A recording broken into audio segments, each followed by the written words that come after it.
Hello, my name is Sandy Chim, President and CEO of Century Global Commodities. Given the volatile global commodities market in the last few months, I think it is useful to share our observations of the seaborne iron ore market to provide some context as to its coming trends and directions.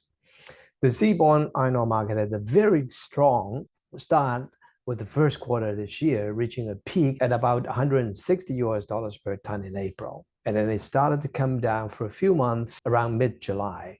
After a few days hitting about $100 per ton, it started to stabilize and recover to close to 120 US dollars by the end of July.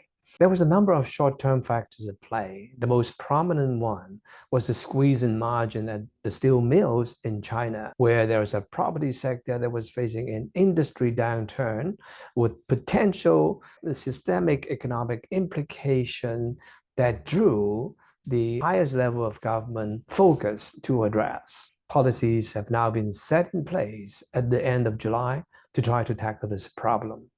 The market confidence is starting to come back, giving some good support to the market. It is worth noting that these events are happening in the beginning of a new cycle. Appropriate policy measures are capable of dealing with these normal economic volatilities. Let me show you this one slide for context. This slide of the last 2 decades of iron ore prices shows that the last cycle was made up of an up cycle of 7 years and a low of 5.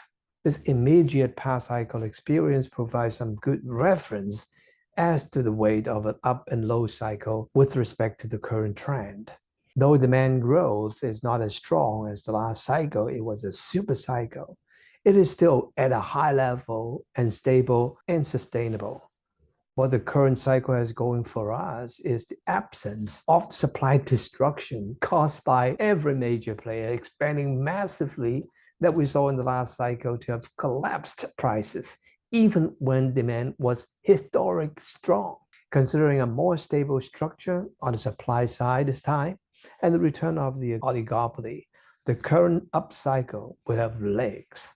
Short-term fluctuations are expected, with wide range of swinging from one way to another is quite normal. Hope you find this information useful. I'll see you the next time. Bye for now.